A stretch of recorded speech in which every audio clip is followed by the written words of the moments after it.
Chapitre 37. La transfiguration et l'épileptique guéri. Qui parmi les hommes n'a jamais vu au moins une fois une aube sereine de Mars? S'il s'en trouve quelqu'un, c'est un grand infortuné, car il ignore une des grâces les plus belles de la nature quand elle se réveille au printemps, redevenue vierge, petite fille, comme elle devait l'être au premier jour.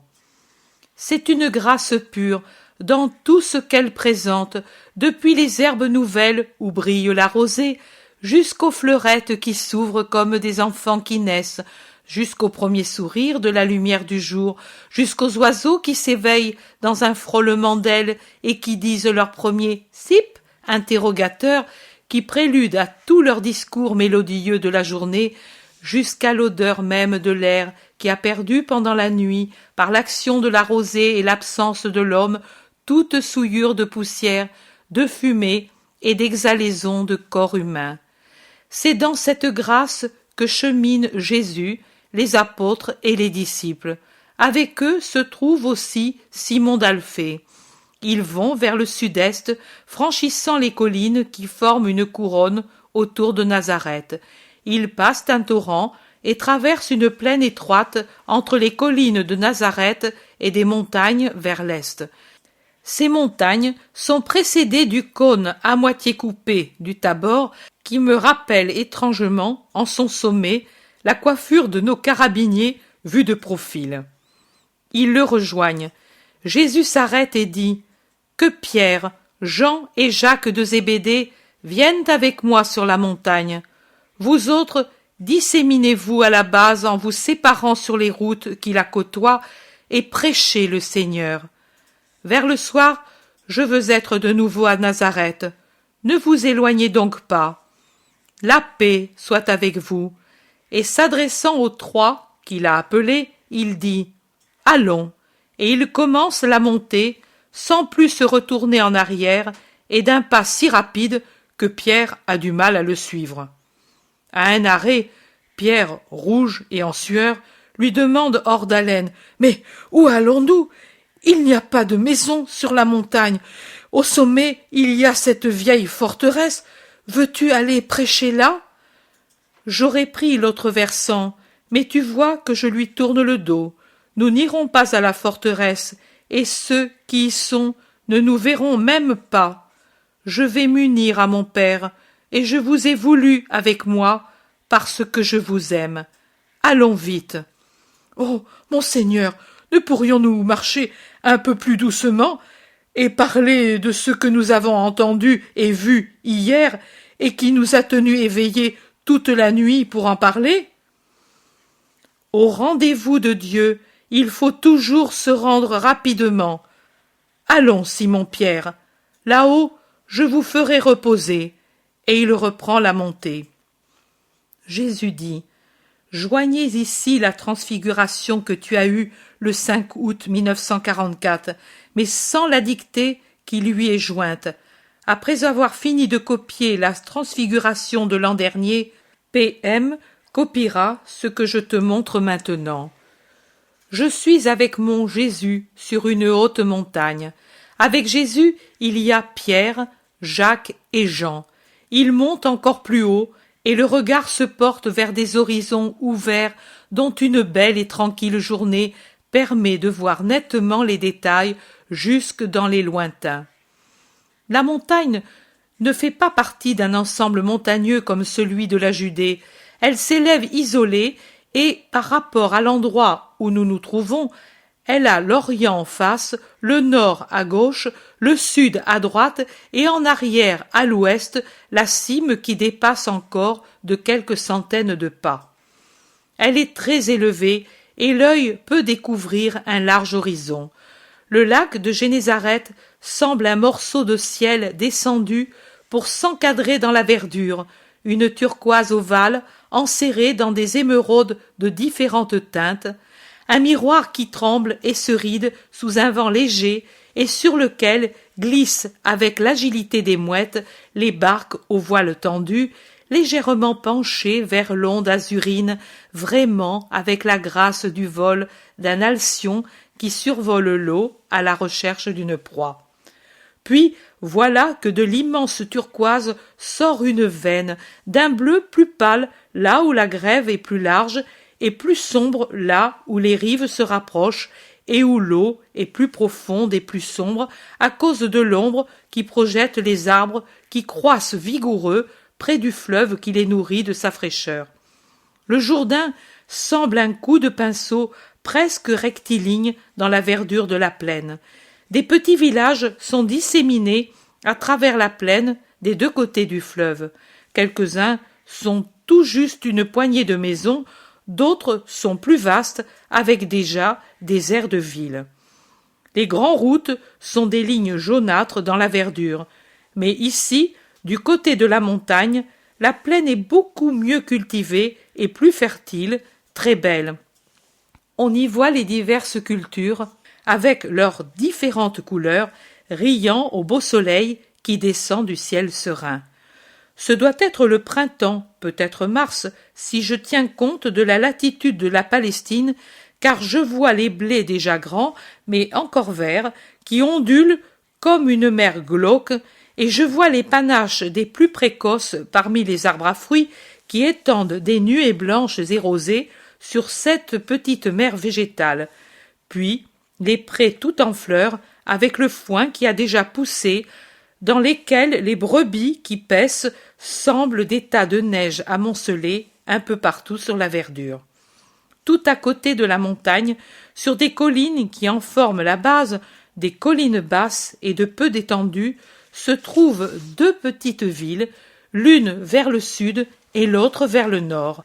La plaine, très fertile, s'étend particulièrement et avec plus d'ampleur vers le sud. Jésus, après un court arrêt à l'ombre d'un bouquet d'arbres qu'il a certainement accordé par pitié pour Pierre, qui dans les montées fatigue visiblement, reprend l'ascension. Il va presque sur la cime, là où se trouve un plateau herbeux que limite un demi-cercle d'arbres du côté de la côte. « Reposez-vous, amis, je vais là-bas pour prier. » Et il montre de la main un énorme rocher, un rocher qui affleure de la montagne et qui se trouve par conséquent non vers la côte, mais vers l'intérieur, vers le sommet. Jésus s'agenouille sur l'herbe et appuie sa tête et ses mains au rocher dans la pose qu'il aura aussi dans sa prière au Gethsémani. Le soleil ne le frappe pas, car la cime lui donne de l'ombre, mais le reste de l'emplacement couvert d'herbe est tout égayé par le soleil jusqu'à la limite de l'ombre du bouquet d'arbres sous lequel se sont assis les apôtres. Pierre enlève ses sandales, en secoue la poussière et les petits cailloux, et il reste ainsi déchaussé, ses pieds fatigués dans l'herbe fraîche, presque allongés, la tête sur une touffe d'herbe qui dépasse et lui sert d'oreiller. Jacques l'imite, mais pour être plus à l'aise, il cherche un tronc d'arbre pour s'y appuyer le dos couvert de son manteau. Jean reste assis et observe le maître, mais le calme de l'endroit, le petit vent frais, le silence et la fatigue viennent aussi à bout de lui, et sa tête tombe sur la poitrine et les paupières sur ses yeux. Aucun des trois ne dort profondément, mais ils sont sous le coup de cette somnolence estivale qui les étourdit. Ils sont éveillés par une clarté si vive qu'elle fait évanouir celle du soleil et qui se propage et pénètre jusque sous la verdure des buissons et des arbres sous lesquels ils se sont installés. Ils ouvrent leurs yeux étonnés et ils voient Jésus transfiguré. Il est maintenant tel que je le vois dans les visions du paradis, naturellement sans les plaies et sans la bannière de la croix, mais la majesté du visage et du corps est pareille, pareille en est la clarté, et pareil le vêtement qui est passé d'un rouge foncé à un tissu immatériel de diamants et de perles qui est son vêtement au ciel. Son visage est un soleil qui émet une lumière sidérale mais très intense, et ses yeux de saphir y rayonnent. Il semble encore plus grand, comme si sa gloire avait augmenté sa taille. Je ne saurais dire si la clarté qui rend phosphorescent même le plateau provient tout entière de lui, ou bien si, à sa clarté propre, se mélange toute celle qu'a concentrée sur son Seigneur toute la lumière qui existe dans l'univers et dans les cieux. Je sais que c'est quelque chose d'indescriptible. Jésus est maintenant debout, je dirais même qu'il est au-dessus de la terre, car entre lui et la verdure du pré, il y a une sorte de vapeur lumineuse, un espace fait uniquement de lumière, et sur lequel il semble qu'il se dresse. Mais elle est si vive que je pourrais me tromper, et l'impossibilité de voir le vert de l'herbe sous les pieds de Jésus pourrait venir de cette lumière intense qui vibre et produit des ondes, comme on le voit parfois dans les incendies. Des ondes, ici, d'une couleur blanche incandescente. Jésus reste le visage levé vers le ciel et il sourit à une vision qui le transporte. Les apôtres en ont presque peur et ils l'appellent car il ne leur semble plus que ce soit leur maître tant il est transfiguré. « Maître, maître !» appelle-t-il doucement mais d'une voix angoissée. Lui n'entend pas. Il est en extase, dit Pierre tout tremblant. Que peut-il bien voir? Les trois se sont levés. Ils voudraient s'approcher de Jésus, mais ils ne l'osent pas. La lumière augmente encore avec 2 flammes qui descendent du ciel et se placent aux côtés de Jésus. Quand elles sont arrêtées sur le plateau, leur voile s'ouvre et il en sort 2 personnages majestueux et lumineux. L'un est plus âgé, au regard perçant et sévère, et avec une longue barbe séparée en 2. De son front partent des cornes de lumière qui m'indiquent que c'est Moïse. L'autre est plus jeune, amaigri, barbu et poilu, à peu près comme le Baptiste auquel je dirais qu'il ressemble pour la taille, la maigreur, la conformation et la sévérité. Alors que la lumière de Moïse est d'une blancheur éclatante comme celle de Jésus, surtout pour les rayons du front, celle qui émane d'Élie ressemble à la flamme vive du soleil. Les 2 prophètes prennent une attitude respectueuse devant leur Dieu incarné, et bien que Jésus leur parle familièrement, ils n'abandonnent pas leur attitude respectueuse. Je ne comprends pas un mot de ce qu'ils disent. Les 3 apôtres tombent à genoux, tremblants, le visage dans les mains. Ils voudraient regarder, mais ils ont peur. Finalement, Pierre parle. « Maître, maître, écoute-moi !» Jésus tourne les yeux en souriant vers son Pierre, qui s'enhardit et dit « C'est beau d'être avec toi, Moïse et Élie. Si tu veux, nous faisons 3 tentes, pour toi, pour Moïse et pour Élie. Et nous nous tiendrons ici pour vous servir. » Jésus le regarde encore et il sourit plus vivement. Il regarde aussi Jacques et Jean d'un regard qui les embrasse avec amour. Moïse aussi et Élie regardent fixement les 3. Leurs yeux étincellent, ce doit être comme des rayons qui pénètrent les cœurs. Les apôtres n'osent pas dire autre chose. Effrayés, ils se taisent, ils semblent un peu ivres et comme stupéfaits. Mais quand un voile qui n'est pas un nuage, ni du brouillard, qui n'est pas un rayon, enveloppe et sépare les 3 glorieux derrière un écran encore plus brillant que celui qui les entourait déjà et les cache à la vue des 3, une voix puissante et harmonieuse vibre et remplit d'elle-même tout l'espace. Les 3 tombent le visage contre l'herbe. « Celui-ci est mon fils bien-aimé, en qui je me suis complu. Écoutez-le. » Pierre, en se jetant à plat ventre, s'écrie « Miséricorde pour moi, pécheur, c'est la gloire de Dieu qui descend. » Jacques ne souffle mot. Jean murmure avec un soupir, comme s'il allait s'évanouir. « Le Seigneur parle. » Personne n'ose relever la tête, même quand le silence est redevenu absolu. Il ne voit donc pas non plus le retour de la lumière à son état naturel de lumière solaire, pour montrer Jésus resté seul et redevenu le Jésus habituel dans son vêtement rouge. Il marche vers eux en souriant, il les secoue, les touche et les appelle par leur nom. « Levez-vous, c'est moi. Ne craignez pas, dit-il, car les trois n'osent pas lever le visage et invoquent la miséricorde de Dieu sur leurs péchés, craignant que ce soit l'ange de Dieu qui veut les montrer au Très-Haut. « Levez-vous donc, je vous le commande, répète Jésus avec autorité. Eux lèvent le visage et ils voient Jésus qui sourit. « Ô Maître, mon Dieu !» s'écrie Pierre. « Comment ferons-nous pour vivre auprès de toi, maintenant que nous avons vu ta gloire ? Comment ferons-nous pour vivre parmi les hommes, et nous, hommes pécheurs, maintenant que nous avons entendu la voix de Dieu ? Vous devrez vivre auprès de moi et voir ma gloire jusqu'à la fin. Soyez-en dignes, car le temps est proche. Obéissez au Père, qui est le mien et le vôtre.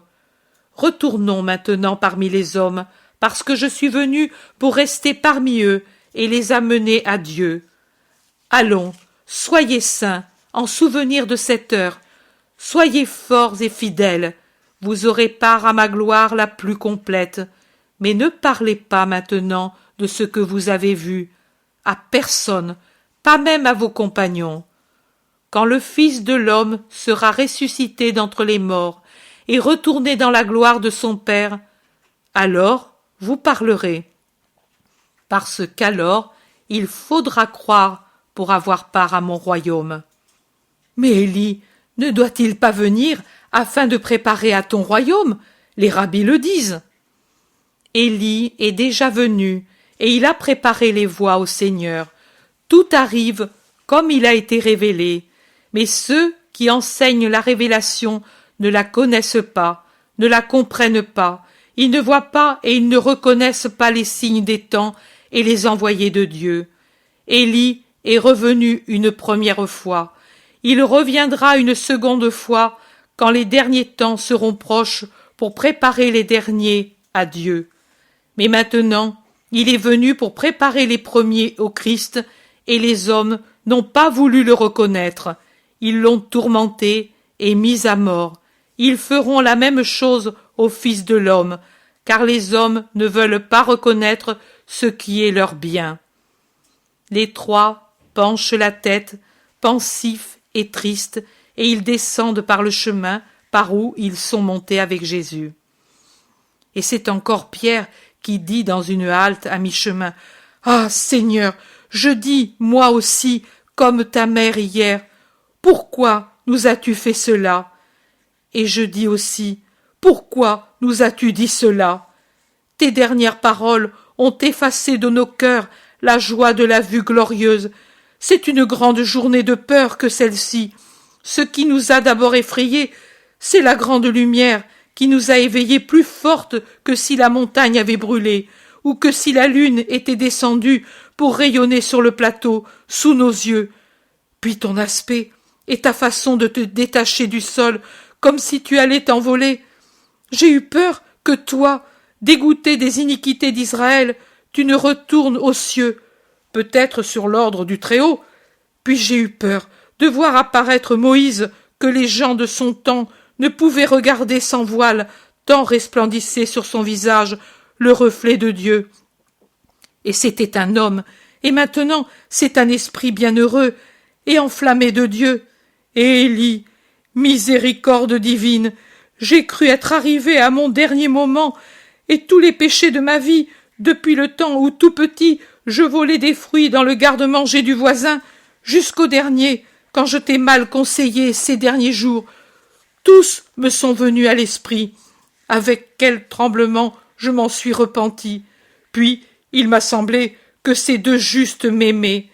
Et j'ai osé parler, mais même leur amour me faisait peur, car je ne mérite pas l'amour de pareils esprits. Et après, la peur des peurs, la voix de Dieu, Yahvé qui a parlé, à nous, il nous a dit, écoutez-le, toi, et il t'a proclamé son Fils bien-aimé, en qui il se complaît. Quelle peur! Yahvé! À nous! Certainement, il n'y a que ta force qui nous a gardés en vie. Quand tu nous as touchés, et tes doigts brûlés comme des pointes de feu, j'ai eu la dernière épouvante. J'ai cru que c'était l'heure du jugement, et que l'ange me touchait pour me prendre l'âme et la porter au Très-Haut.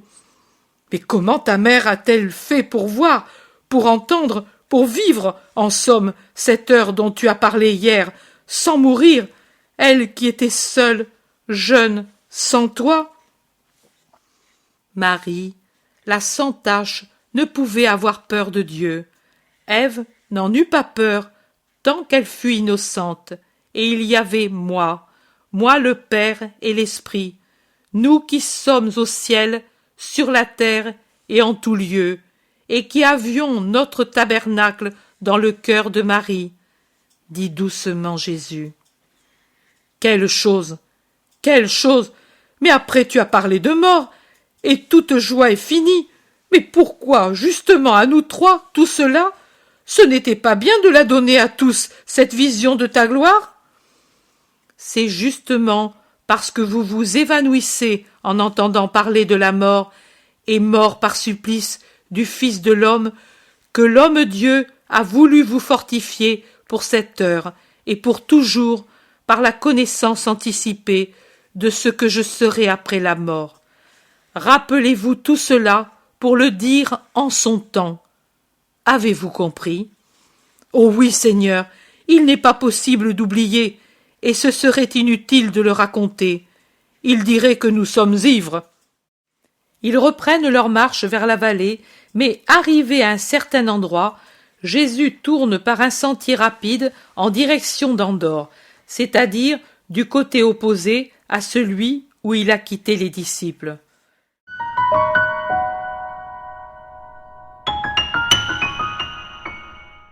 L'intérêt pour les écrits de Maria Valtorta ne cesse de grandir.